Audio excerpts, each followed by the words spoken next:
I wanted to find out about the organization.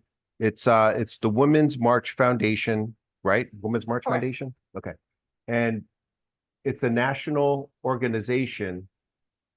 I wanted to ask about how it's organized nationally, if it's organized regionally, and how you fit into that organization and how much work are you doing to make the LA chapter, the Southern California region grow?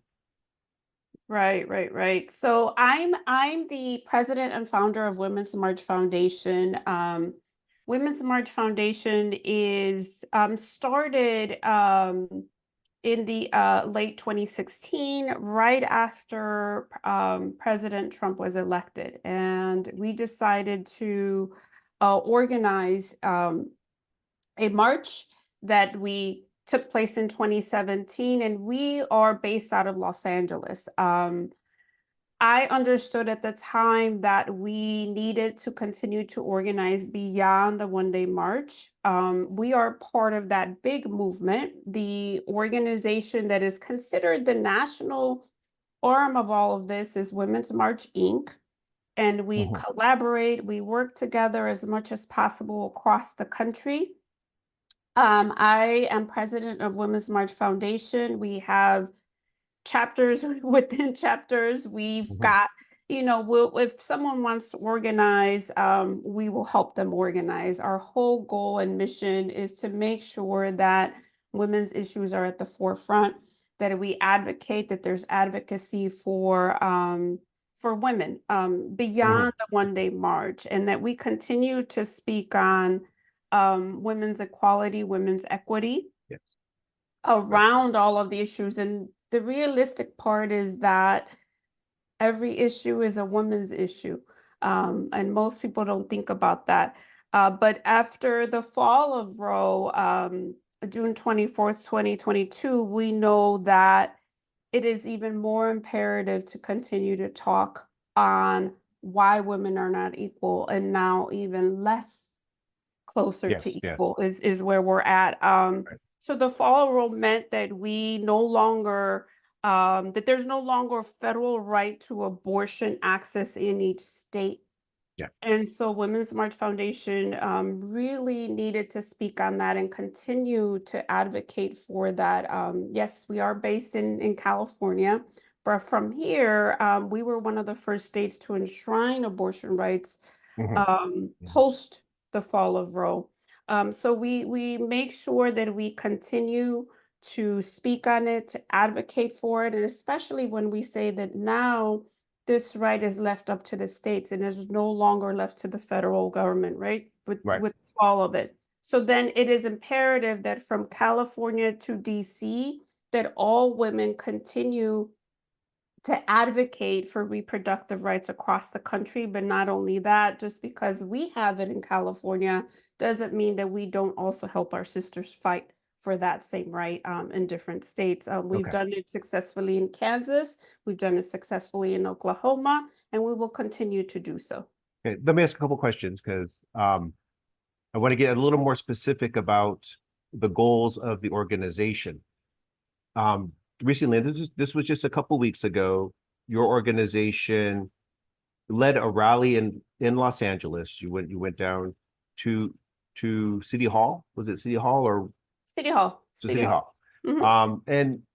And you organized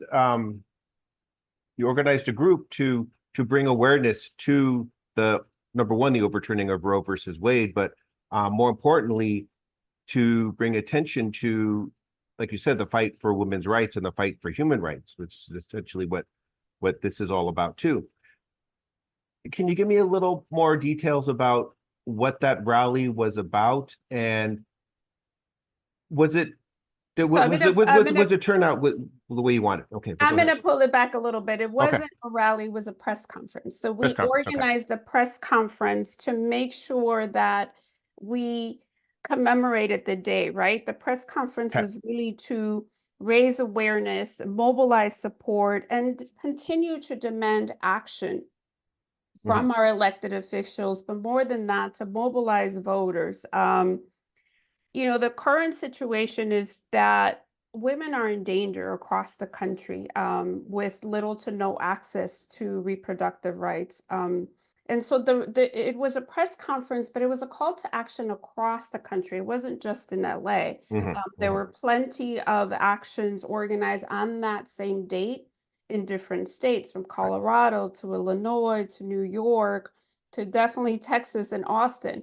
So part of it is part of that movement that needs to continue to raise awareness, and as our sign says, stay loud, Right. to continue so that there is no apathy. We're not going to go away. The issue of reproductive rights is not going to go away. The other part to it is that it's 2024. It is an election year, and currently there are abortion will be on the ballot in many different states, in Arizona and Florida, Nebraska, among some of them. And so we have to continue to make sure that it is at the forefront when we think about voting in 2024, when we think about who we are electing in 2024 at our local, at our state and federal level, that we understand that reproductive rights are on the ballot across the country. So that was Okay. part of our press conference agenda. So who was the audience then for the press conference? I mean, obviously this is a national message you want to get out, but was it directed at anybody in particular? The audience is everyone, because reproductive rights affect everyone. But the other piece to it is that it's been politicized, right? Whether it's one party or the other party, why are women's rights politicized? Why should reproductive rights be a political agenda?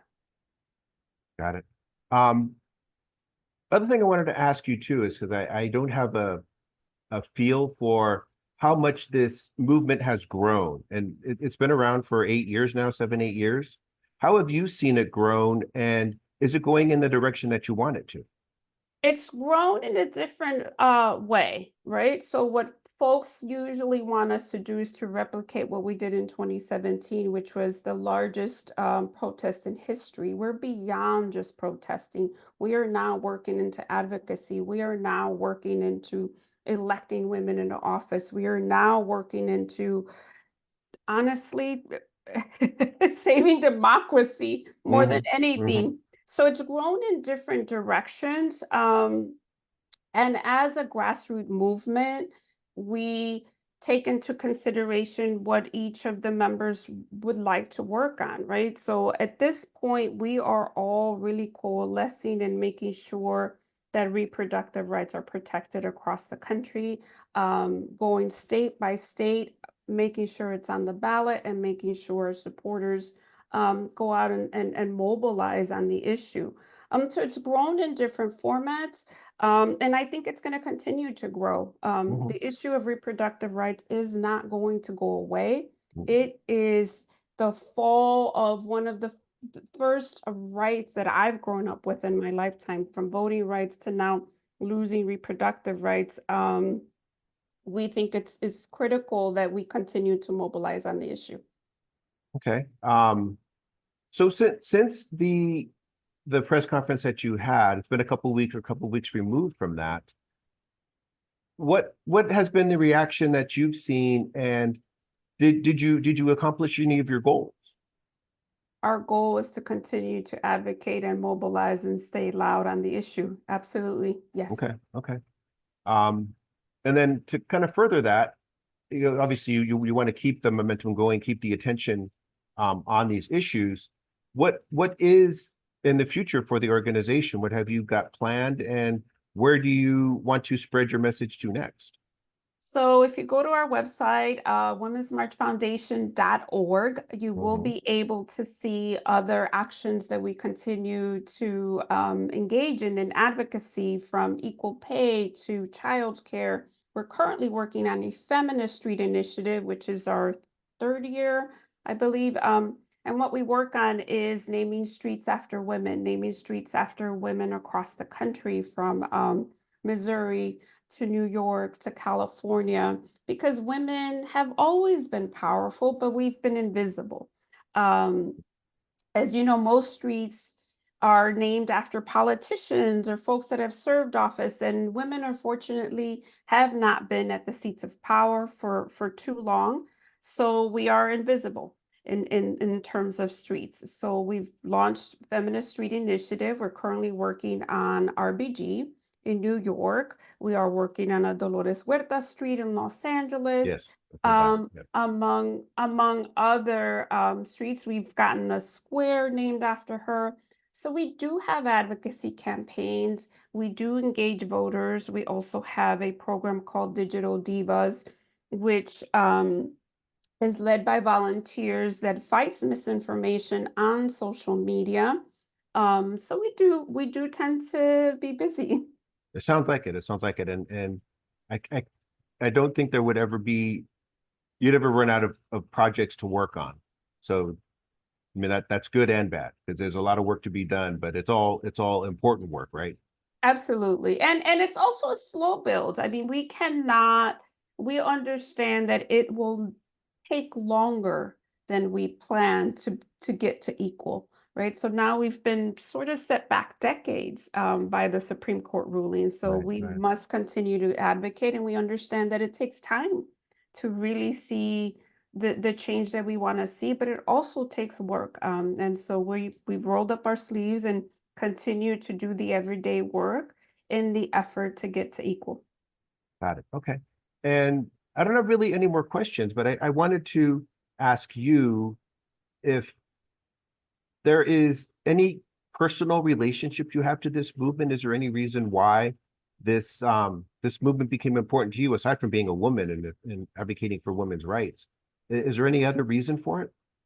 Well, I'm one of 13 kids. I am what most people and I consider the American dream, right? My Hmm. parents Hmm.